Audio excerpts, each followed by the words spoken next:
Welcome to the Steve and Semino Says Boom Show issue number 83. Bomb!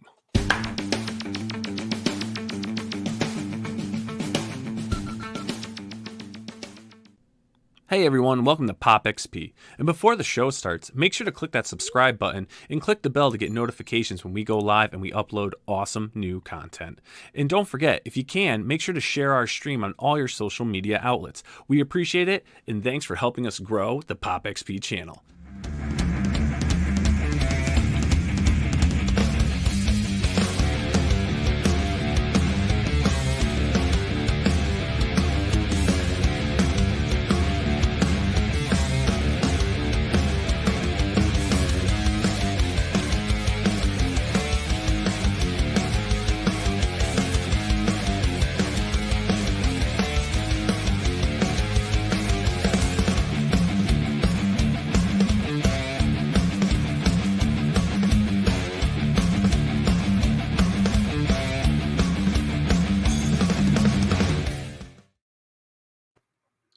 Hey, what's up, everybody? Welcome to the Niall and Semino Says Boom Show issue number 83. Niall, what's going on? And tell me what's going on with Steve. What's happened? What happened? Steve is in the skies right now. I just got the radar tracking in. It looks like he's over the Atlantic, heading back into the U.S. of A, all the way from England. We're missing that big loaf, I'll tell you what.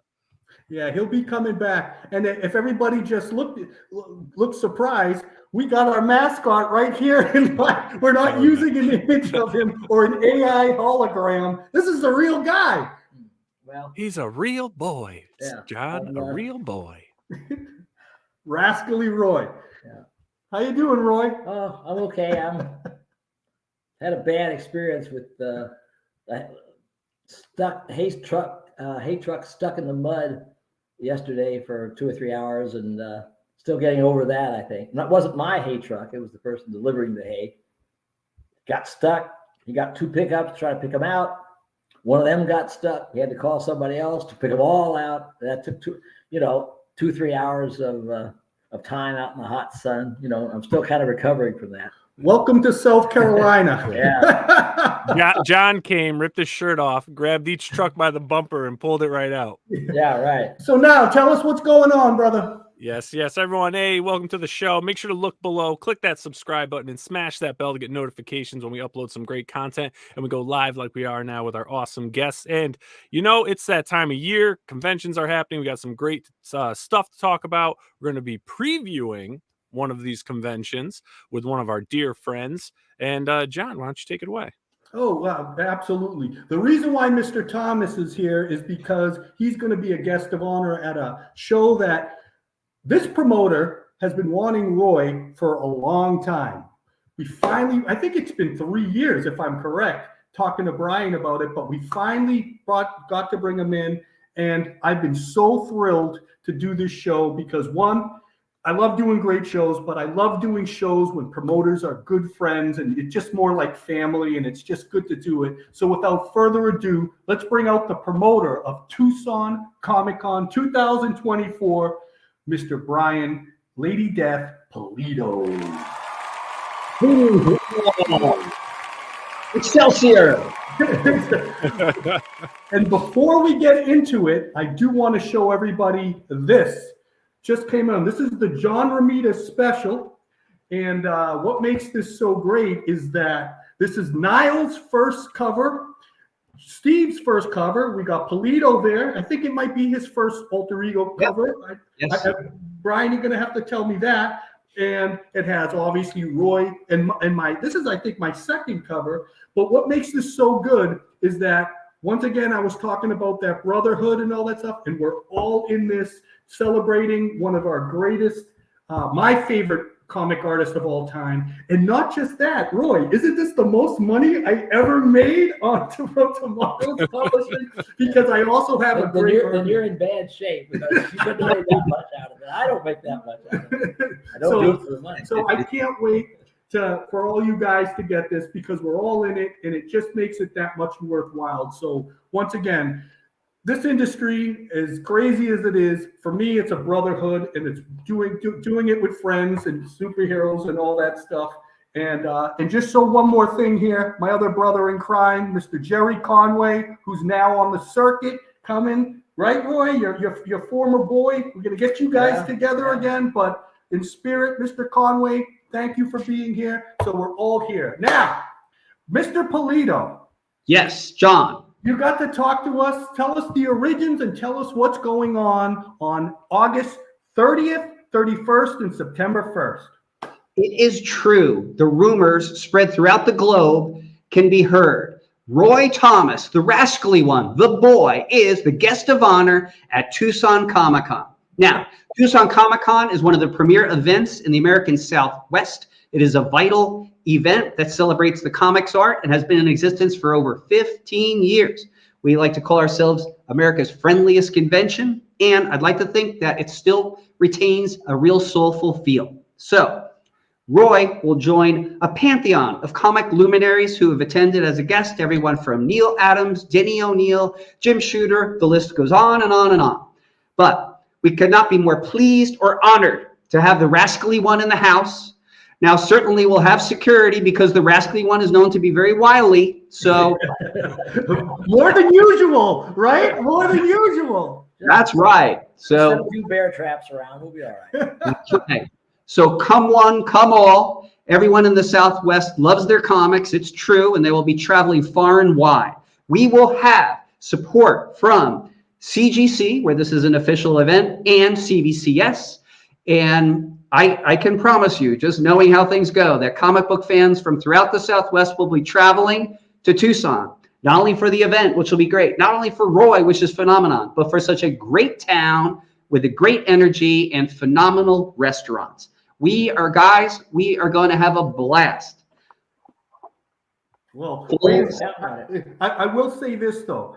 What makes this extra special is, Brian, you have a little anniversary of reading some funny books, right? Please talk about that. Well, it's true. So let's see here. We're into August, but in July of 1974, I didn't buy my first comic, but I bought Captain America 176, and that began my serial collecting of comic books ever since. So last month I celebrated 50 years solid. In part, I celebrated by breaking out so many of my favorites, and of course, Roy's classic Conan #1 among the zillions would be among the many that I hold dear and I enjoy to this day. Comic books have always been a part of my life, even before I collected and before I read. But ever since, that energy and that excitement for comics has never, ever dimmed. And what's interesting about that, I do think it's perfect to bring in you, Roy, for this, because let's be honest, like when it comes to legends in the comic field, like you're one of the last guys around, right? Well, this week, I guess, I'm not still around. I think I got a few more weeks in it. But Brian's just a kid. This is probably my 80th year reading comic books, so awesome. He's just starting out compared to me. I want people all out there to know, you have to know this. The two people that still have that little, we all have this, but the two people I see it the best from that have that little childlike love of comic books, that they're doing their stuff, they're acting all professional, and then they see something, it's just like, oh, let me see that. I'm going to be honest with you. This guy down below and this guy right here, still to this day, Roy can be doing something, and if there's like a comic book or there's something, he'll stop everything and have to look at it. It's incredible to see, because I've done that a lot, but even I don't do it as much anymore. Occasionally you see something, oh, I remember that, but I've never seen it as consistently as all the time. And then Roy has all these books. Remember all those collected volumes of books, all that Captain Marvel stuff? It's just, he had this special shelving in his study that he just gets hundreds and hundreds of all these, so he can look at his favorite comics, research. Roy, what I remember you got to tell them about that Shazam comic. Remember, there was like a pattern that you remember, one of the first panels that you can remember. Can you tell people out there about that? Slightest idea what the hell you're No, come on! No, no, give me a hint here. No, it's the Captain Marvel panel. You showed me the panel, and it's kind of like it has white, and it's like a snake or something. You always remembered that pattern. Oh no, what? Maybe it was I know that I saw when I was 4. That's when it came out, and it was probably new. One of the last. It was probably the second from last chapter of the Mr. Mind serial. That would have been in 1945, and CC Beck drew this. It's a bunch of sea monsters attacking Captain Marvel, but one of them has a checkerboard pattern on it. It's got kind of like weird little hairdo, and he's got a checkered mark, and that was so weird even to a kid of 4. What is a sea server doing with a checkerboard sign on it? And I remembered it, but then of course that's like 1945. I didn't see it again until sometime in the earlier middle 60s or something, 20 or so years later. But I recognized it, right away, and then I discovered it was the second last chapter of Mr. Mind. But I didn't know. The other thing I remember was there was I'm not sure which came first, that or there was another Captain Marvel comic. I was at a hair barbershop, and they had this story about Captain Marvel fighting in this anthill, and I liked that story so much that was the ultimate inspiration for a story I did in Avengers years later. I called it The Agony in the Anthill, and that was the same. But when I did that, I was thinking of this old silly Captain Marvel story. I was always taking these old comic stories that I like, whether it's Justice Society or Captain Marvel or this or that, and try to gussy them up and come up with a new angle for a modern time and so forth, and stick it in the story. The Agony in the Anthill is one, and I think one of the first 2 or 3 X-Men I did was a swipe of an all-star comic general plot taking over the government, which was the Injustice Society. But I luckily Stan never bothered with any of that because he didn't remember any of that stuff. He wouldn't remember the Marvel stuff from DC or anything like that. So as long as nobody pointed it out to him, he didn't care. Now, Brian, can you remember one of your first panels that you've seen, or what? Because I know your first comic is Captain America. I'm very interested. What was one of your first recollections of? Well, one of the most striking comic book covers, even before that. But let me set the scene. Yeah. I used to find my comic books at a place called Collingswood Auction in New Jersey. Now, this is a place that would sell everything from car parts to socks, but there was a place that was a bookseller. And they had comic books, but they were all imperfect. They would have extra ink on them, or the top of the logos were ripped off, etc. But one of the most striking comics early on for me was Man-Thing #1. That was just an amazing. It was a Frank Brunner cover, very, very striking. You actually also brought up some Herb Trimpe era Hulk, and early on, I think before we went on, you talked about Jarrella. And I do remember the Hulk kind of spinning through our Earth and becoming microscopic and traveling through all these different iterations of universes and zones till he got to Jarrella's world. And the idea that a comic book can do that, whether it be things like Banner to Hulk transformation or traveling through dimensions, I found that stuff to be very, very rich. And I mean, to this day, as much as I enjoy the motion pictures, I find that what the comic books do that motion pictures can't is that they fire your imagination and allows you to paint how that scene would actually play. And again, as much as I enjoy the motion pictures, I think the comic books are a form that requires something of you, whereas motion pictures do it to you. And that's what I like about comics, that painting. So those are some images early on that would kind of come to my mind. Go ahead, Brian. I'm sorry. No, and I mean, and then I would just repeat, because during the 70s, when I first became aware of comics, that was the era of the phenomenal Marvel reprints, books like Where Monsters Dwell, Monsters on the Prowl, etc. So you'd look through these great reprint books and see these phenomenal Kirby designed monsters, and they're also unforgettable. Sometimes in their audacity or the ridiculousness, all of it together is just joyful experience to look at. Yeah. First off, when you said about Trimpe, I loved his transformations of Banner into the Hulk. Those were some of the greatest. But But I want to tell you the first comic I ever saw. I told you this. That actually pertains to this guy. Okay. I remember I was with my mother. This was probably about 78.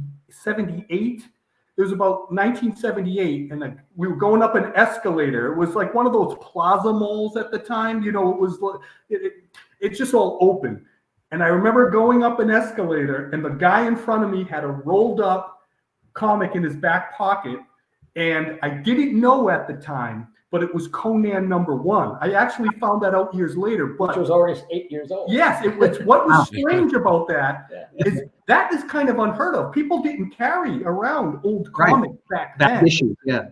But what I remember, though, I remember seeing the O, and I remember seeing a little of the horn. It reminded me of a Cracker Jack box, like the bright colors. And that's what I saw. I just remember him going up the escalator in front of me. He has one leg up and one leg down. And I'm like, what is that? I was just so hypnotized by it. And then, like I said, I thought it was like a Cracker Jack box. It was just those bright colors. And then years later, I'm like, oh my God, that was Conan #1. And look who the hell I end up with all these years later. And now we're fighting all the masses like Conan. And he stole my comic book. What was the guy doing carrying an 8-year-old copy of that book? In the 70s. That's amazing. You know, if he thought it had any value, he wouldn't have wired it up in his back. And if he didn't think it had any value, what's he doing with an 8-year-old comic book? And I wonder, like, if there's sometimes they had those newsstands or those old paper stores, probably like, because why would he have that? Especially in '78 when those things was uncommon. That's what was a great thing. Niall, why don't you give? Now, Niall's a little younger than us, so Niall, what's your experience with the first comic book? I'm sure it came out of the '90s. It could be Lady Death for all we know. Oh, the first comic book I saw, or the first one that actually struck me? Struck you. So this actually, you know, it's funny and completely by coincidence, this kind of falls in line with Roy too. It was probably back in like let's see, maybe it was 91 for me. And, you know, I started collecting older comics, right? And I remember I got, I was going through a box and I saw they were like $10 or $15. And of course, you know, to me, I was like, that's a lot of money. I'm like, Mom, do you mind? And she's like, yeah, you know, you're collecting. And it was, it's an X-Men issue, where Spider-Man meets the X-Men. And you've got that blue cover, you got the X-Men, and you got Spider-Man up, and you see him from behind as he's going over. Yeah. When I saw that cover, I was Dan like, Adkins did that. Yeah. Yes, yeah. When I saw that cover, I was like, oh yeah. And then of course I'm like, I'm collecting classic comics now. Look at this. You know, and like I have that cover. Actually, it's up on one of my shelves because I display it because I love that cover so much. That's the first cover that really struck me. I had to get special permission to do that story because although I'd used Spider-Man in I think 2 or 3 panels of an X-Men issue a month or so earlier, when I said, how about having Spider-Man as a guest star, nobody else, I don't think, had ever really written, except for those 2 or 3 panels I'd done, nobody else had ever written Spider-Man. He had, Larry Lieber or the other people that wrote him, nobody had ever had Spider-Man, I don't think, in another story. And so he thought about it long and hard and then finally decided I could do it. He was okay with it. That cover by Adkins was really good because Adkins would go out and swipe some good, Ditko Spider-Man, a couple of Kirby. It was a mashup cover of Ditko Kirby. I think, the Ditko Spider-Man and a bunch of Kirby X-Men there, and Dan pulled it off very nicely. And you had, but yeah, that was a big issue for me too, simply because it was a vote of confidence for Stan to let me use that character. So how do you approach Stan and ask him if you can use it? Do you just because you have it in your head, right? Well, first I have to buy a hat, and then I have to put it in my hand. No, I don't remember, but I mean, diffidently. I just walked in there and.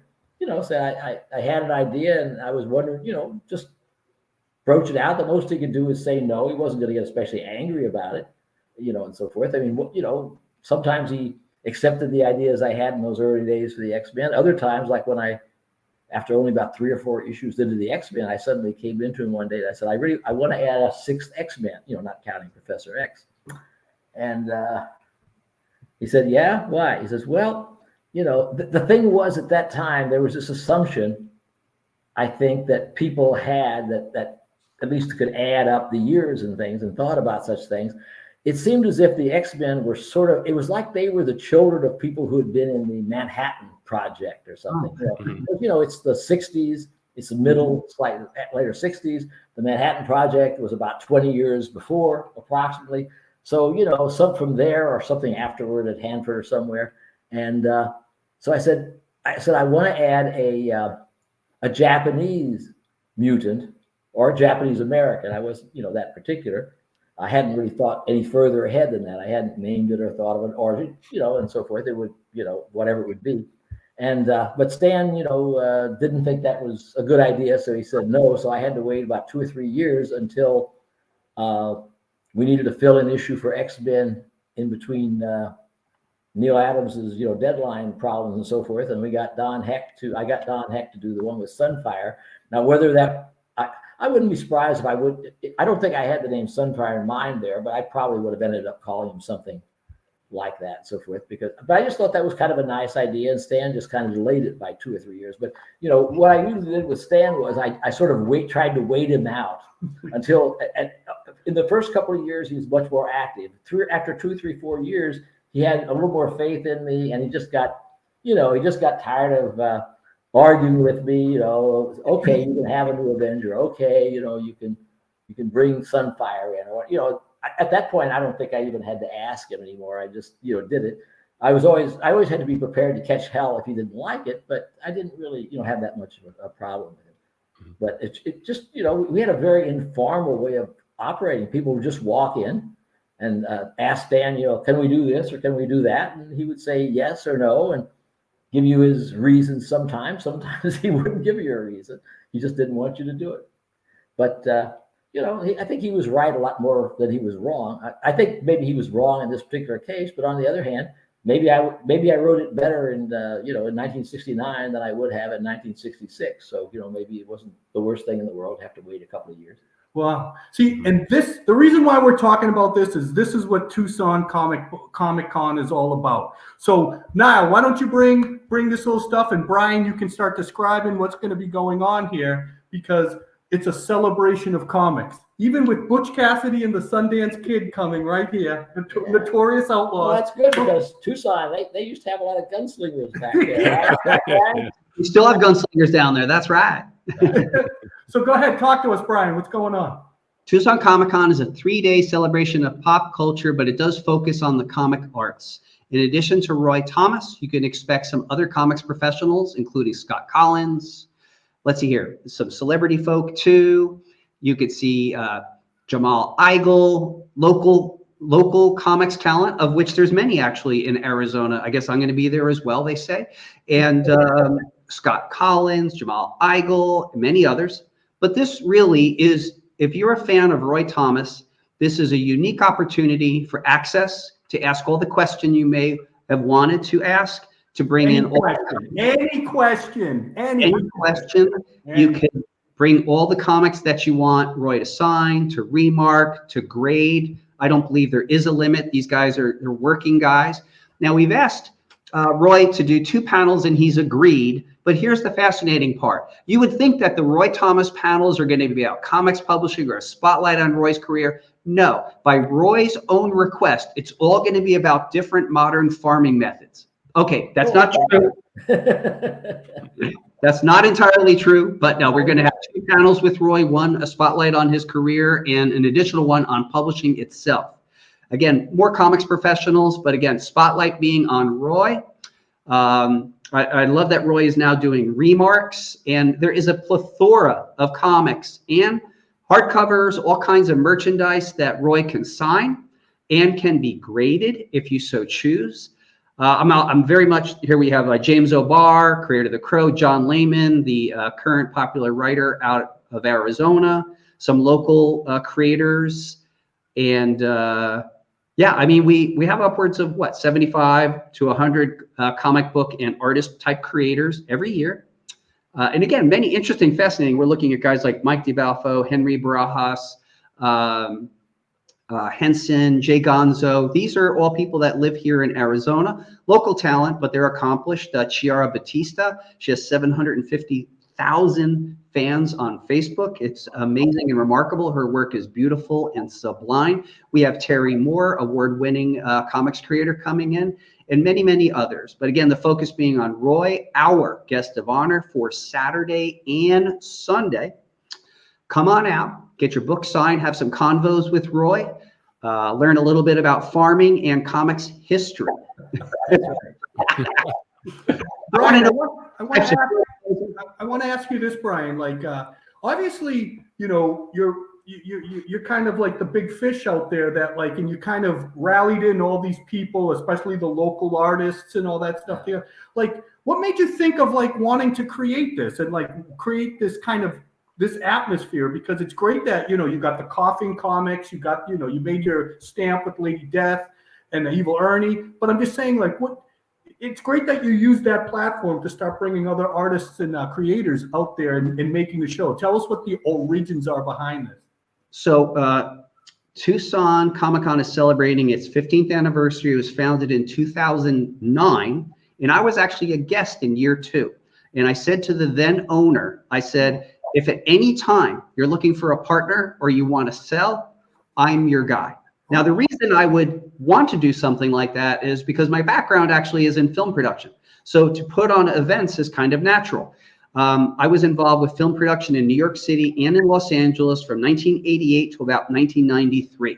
I focused mainly on commercial and music video production, but really at the highest level, like Spanish market commercials starring Selena, automobile commercials, Coca-Cola, et cetera, et cetera.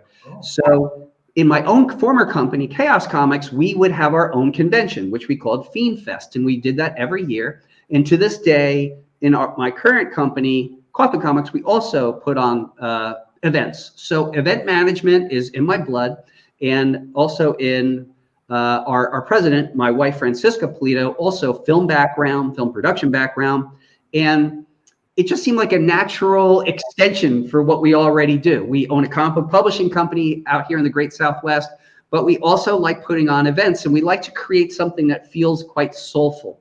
Now, John and Roy, when you show up, it really will be up to you to determine if that is really the case, but it is our goal. We want our event to be friendly and to be very soulful. So you can expect a mid-sized regional convention that's expertly run. We do have a great relationship with the Tucson Convention Center.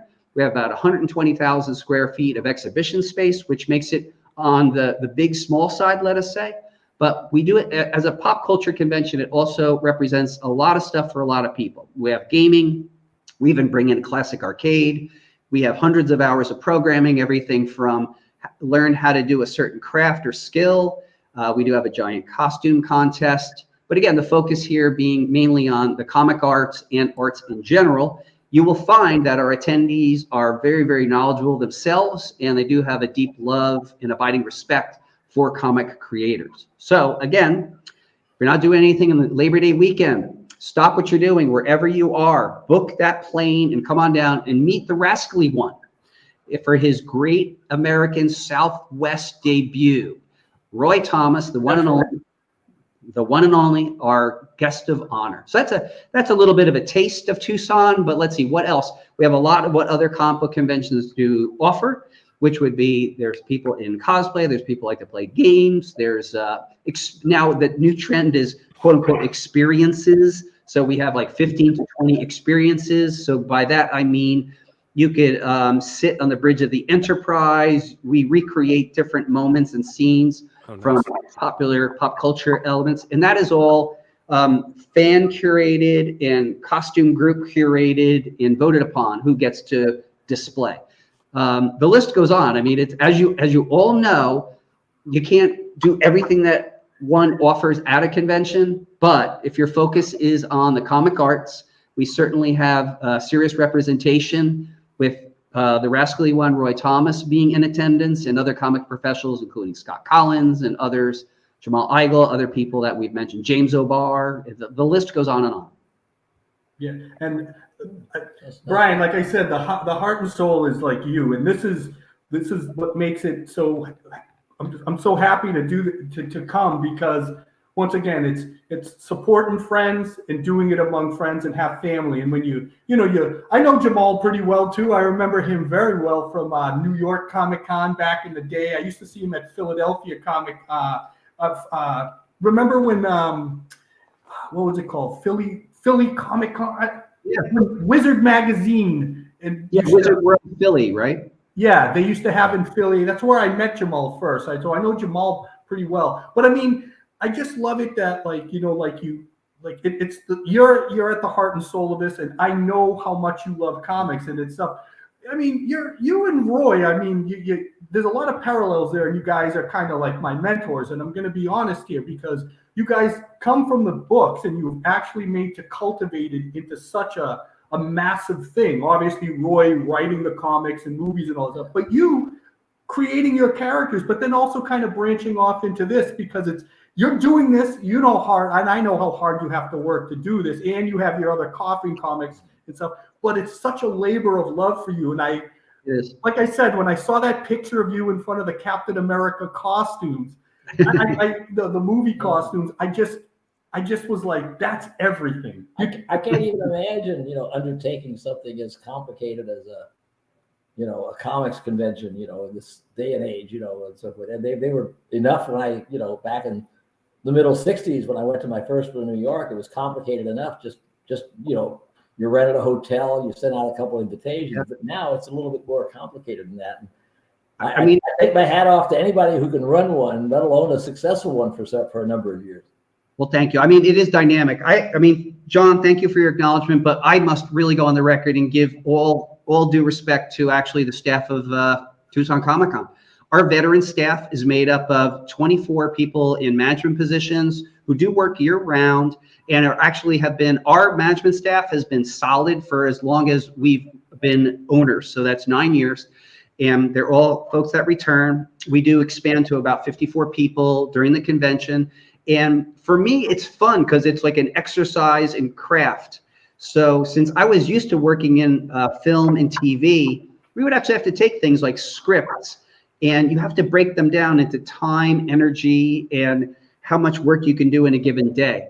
So it's kind of fun. And we do have, we spend the better part of the year planning and then executing. Now we'll execute on Labor Day, and 2 weeks later, a week later, we have a party, and then the following week we start planning next year. So it's fun. The people that we work with are phenomenal. They're excellent at what they do. So yeah, I mean, I might be one of the faces, but trust me, when you get down there, you'll see there's a lot of people who really invested their heart and soul into this convention, really over the course of its entire lifetime. Wow. So, but thank you for that acknowledgement. Yeah, we have some people who've been with the con in management for the entire 15 years. Wow. Go ahead now.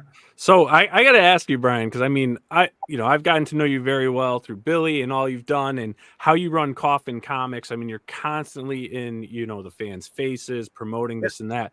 Now you're coming to a convention that, you're a producer of, owner of. How do you manage? Because you're going to have your Coffin Comics stuff set up there. How do you manage being producer as well as the face of Coffin Comics? Well, it's a fun question. It's a fair question. This weekend, I am at Tucson Comic Con to be of service to everyone, attendees and guests. So I actually only do one hour signing. We are set up, but really I'm here to be of service to everyone. And my accountability, sort of Roy mentions it, back in the day, people could start cons by just taking over, the Elks Club or a hotel. As an owner, I am keeping in touch with ownership and management at the convention center. I'm looking at like the largest possible topics behind the scenes that include everything from security, that kind of stuff. But again, since we have a really robust management crew that allows me the ability to take a look in that manner.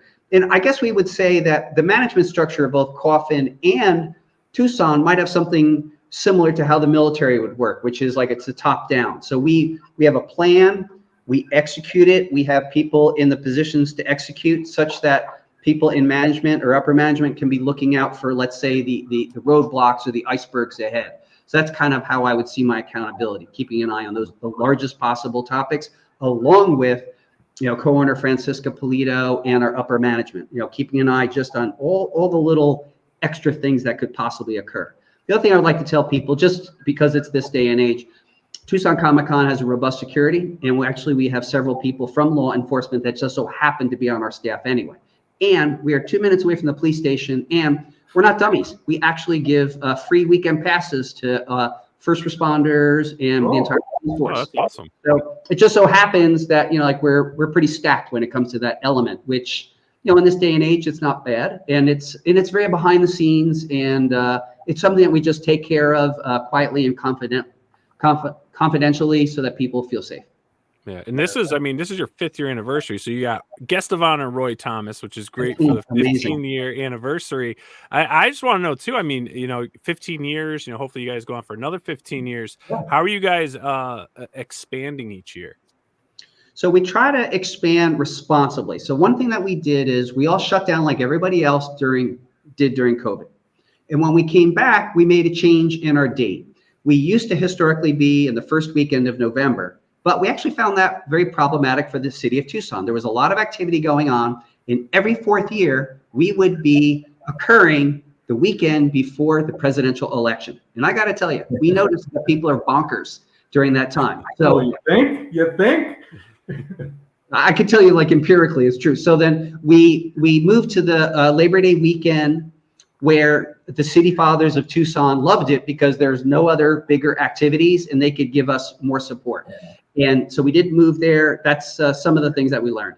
Now, every year we do look to grow, but we grow responsibly, and that really is dictated by attendance. So there's actually larger areas for us eventually to grow into, but we wouldn't want to artificially grow into areas where we are stretching the attendees' dollar and possibly impacting the money that our vendors would make. So we're really careful about that. We just want like tons of people through the door. We expect about 22,000 uniques through the door. And we have maybe 115, 120,000 exhibit room space. And that should let everybody make a couple of shekels and be satisfied. But we won't grow just for the sake of growing. We've seen other events do that, and that impacts, your longtime returning vendors, and you don't want to do that. Shekel? I was hoping for dollars. Shekels? Sorry, Roy. Shekels only. Okay, shekels. All right. Yeah. So once again, Brian, I love coming here because this is exciting for me to come to your show and have fun here and celebrate comics. Like, I know how you feel for Roy because, me, I happen to, I feel the same way. I just happen to be with him and I enjoy that experience. It's always an experience. And Brian was right. This is Roy's first time in Tucson, right, Roy? Yeah, I've been in, it was in Albuquerque a few years ago, but I've never been to a convention in Arizona.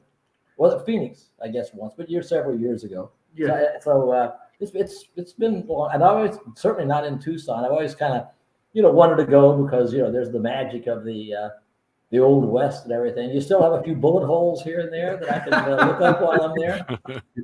Absolutely, without a doubt. I mean, the cool thing about Tucson, I would say, is that there's just amazing restaurants. I happen to live in the Phoenix area, but yeah, when we go to Tucson, we're going to eat and drink like kings, and it's fun. And yeah, if you stayed extra time, 1 hour south is Tombstone. And of course, they're still shooting. They're doing Wild West shows on Main Street every day of the week there.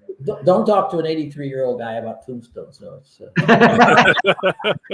yeah. And Brian, I hope that maybe, we can all, I know you're going to be crazy, going to be for you, but hopefully maybe we can get to dinner one of those nights. We are going to dinner one of those nights. You and I, like I said, have a nice little get together with your wife. What's the chances he gets 10 minutes into it without a phone call? Okay, I'll say this right here, right now, for you guys to hear. If you ever see me kind of distracted, that isn't a good sign, because my job, by the time we arrive, generally speaking, my job is complete, and I'm just watching out for the couple extra variables, and then we even have people for the variables. So yeah, I definitely plan to spend time with you guys. I'm honored to have Roy here. It's funny, I really didn't think about this until recently, but as a comic book collector and a person who adores comics, it's true. Having Roy come out is an opportunity to kind of commiserate with a living legend about the art form that I love and adore so much. So I didn't realize I had that kind of selfishness about me, but because really this Tucson is about giving back to the fan base here in Arizona, which coincidentally is robust. Like, people love comic books out here in Arizona. We have a metric shit ton of comic book stores out here that are well attended. So I think what's the population of Tucson? There's 640,000 in Tucson, but then you've got all the prairie dogs and everything. Well, here's the thing. For comic creators like yourself, we're going to get people from Maricopa County, Arizona, which is 7 million. So people will travel the 90 miles every time without a doubt. So there's, the two major cities in the center of the. 1,000 is a pretty good base anyway, Yeah, it's decent. I mean, it's a decent. I wasn't sure how. I knew it was a fair-sized city, but I really hadn't looked it up, and I was just, Number 2 size city in the state, but of course, like Phoenix is huge, and Maricopa County is massive, and folks from Maricopa County come down. Tucson is in Pima County. So, and then all the other little cities in our state are smaller: Flagstaff, Prescott, Bisbee. The list goes. Yeah, so this is going to be fun. This is Yeah, a great event and all that. We've been to a lot of shows this year. We've been all over the world, basically. My gosh, but this one is more personal to me than those shows that we just been to. Humongous shows of Mexico, I don't know, 200, 300,000. It's crazy. But this show is more personal to me because Brian, you know how long we've been trying to make this happen, and we finally made it happen. And so happy that we did. It's just once again, it's just an honor for me to be here and all that stuff. Just to enjoy that and enjoy your show, and then give the best I can for Roy, for the fans there, and to honor you. Well, you sound like a convention that's really more comics related than a lot of the conventions now. I mean, right? So many of them, it seems as if they're really media conventions, and there's nothing wrong with that particularly. But it's nice to go to that's what I like about the Heroes Con in Charlotte every year. There are a few like that and so forth. And it's nice to go to one where, it's on me as a figure in the the big two or whatever in the past, but you've got a number of other people that have also worked for those same companies. You've got other people who are up and comers, or they're working on smaller companies. It's really nice. You'll have this nice gradation of people and so forth, and I think it's really wonderful. Thanks. I mean, Brian's not lying. That whole area, I know a lot of the guests that are there, I know them personally, and I mean, there is just this culture of comic creators in that area. Some of them, moved out of the state. A lot of them gone to Texas too, but just how many of them, and a lot of them work together. It's really, they have this great camaraderie down in that area. Yeah, we have a good. Remember the time? No, please, excuse me. Go on, please. I was just going to say that. The one time I considered moving to the Southwest, which was back in the early middle '60s when I was a teacher, was that would have been Albuquerque at the time. Why was I thinking about that? All I'd ever done is pass through Albuquerque for a couple hours one day on my way back from Mexico. It's because Fred Harmon lived there at the time. The creator of Red Rider. And I thought, well, if we got these talented people coming out here living in the desert, it might be a good idea. So.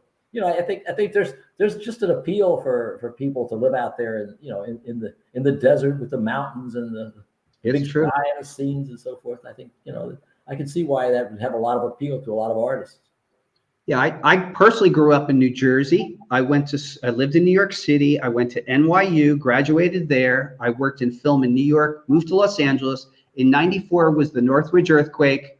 My wife said, enough of Los Angeles, and we wound up here. Because we had driven across country and we just became enchanted with the desert and the beautiful skies that we have out here. Mm-hmm. And you're mentioning of Albuquerque and Santa Fe and New Mexico. It's another gorgeous state. You actually can feel the magic of these states if you tune into it.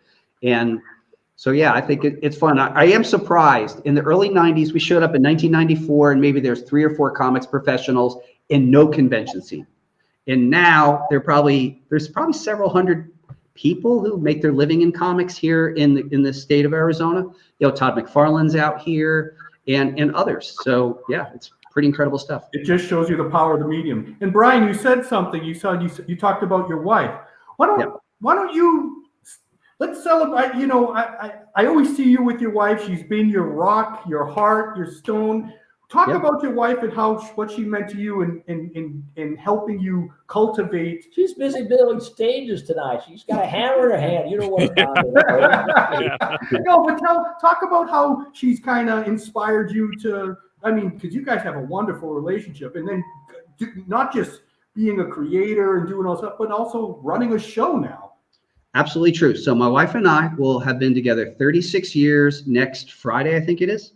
Well, and thank you. And I know, I'm a face in comics. However, really, a lot of the practical day-to-day business acumen is my wife, Francisca Pulido.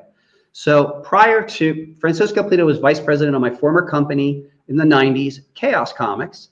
She went on to be a representative for various high-end skincare lines and always performed as the #1 salesperson with whatever company she was with. I began using crowdfunding, as Niall knows, as a way of reaching people in 2015.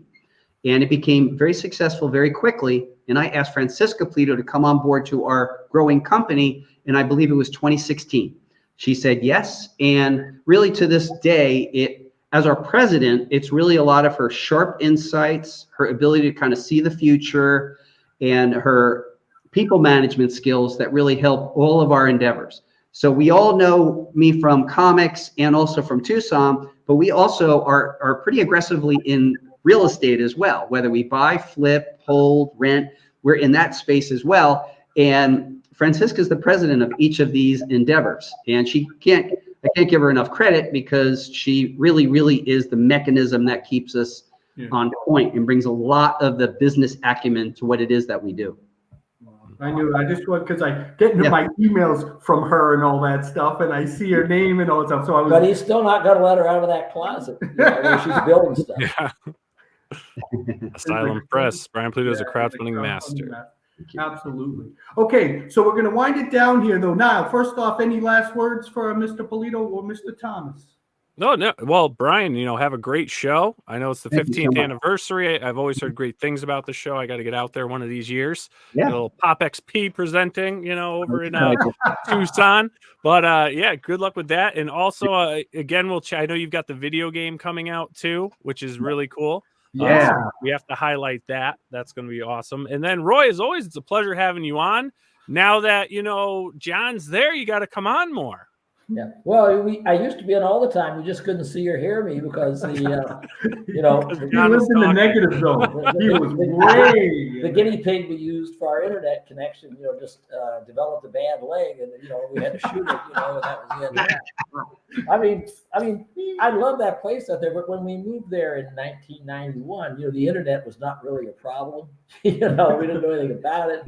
And we've only had broadband there 2 or 3 years now, that government program, or so they put it in, and it was just hard because our house has brick walls around it. They had to lay hundreds of feet of cable. I think they charged us $100, I think, or something in the thing. But I don't know. I remember when some Marvel lawyers came out in connection with one of their many lawsuits years ago. He had to call back New York. He couldn't get a connection even from our house. He had to go all the way down a couple hundred feet from the house, across the road into the goat field, I think, and so forth. And he's walking around holding this thing. And so unfortunately, we'll be doing these things. We'll be talking along, and John and I, as far as we can tell, everything's fine. And the other side is hearing us go, So I figured since John is living in this area now, I figured I could just drive over here once in a while and. Yeah, for those that don't know, Roy lives in the back cave. You literally have to go. He lives in paradise. Let's make no bones about it. It's an unbelievable estate, just beautiful. But it really is. You got to fight a nihilist. I think last time the bomb burst. You really got to go to some Jack Kirby territory and original Punisher. Do you remember that guy? Yes, the real Punisher, right? The galactic Punisher. Yeah. I wanted to get away from it all when Dan and I bought that place, and I got so far away from it all that now nobody can find us. And it's funny, they put these rods in, and it never worked. And when I saw them putting the rods in, remember you were telling me, and I said, "That's stilt man. That's stilt man." I was like, "It's not the real. It's not the real." And all that. But anyways, so it's great that it's going to be great to go to this show. And Roy and stuff. Thank you, Brian, so much for the invite. And I know I'm so happy that we made it happen. So people, thank you. Down Tucson, come see two legends. You got one down below, and you got one right here. That it's going to be great. You got ladies. Yes. So thank you so much for coming on, and thank you, everybody. Hope to see you in 2 weeks, right? Is it 2 weeks? That's right. Tucson Comic Con. What is it? August 30th, 31st, and September 1st. If it's Labor Day weekend, it's Tucson Comic Con, America's friendliest convention. Oh, look at that, huh? Friendly. Good, Perfect. They're good. going to be Thank you. friendly to us, Roy. They're going to be friendly to We us. can use that. We can use a little bit of that. So, Niall, get us out of here with Mighty Mystic Millionaire. Yes, everyone have a good one. Boom! See you later, Steve. Bye. Nice Hey talking everyone, to you. thank you for joining us on Pop XP. If you haven't already, make sure to click that subscribe button and also click the bell for notifications when we go live and we upload some awesome new content. Also, don't forget to head on over to Twitter and follow us at the Pop XP and over on Instagram at the Pop XP. Thanks again everyone, and we'll see you soon.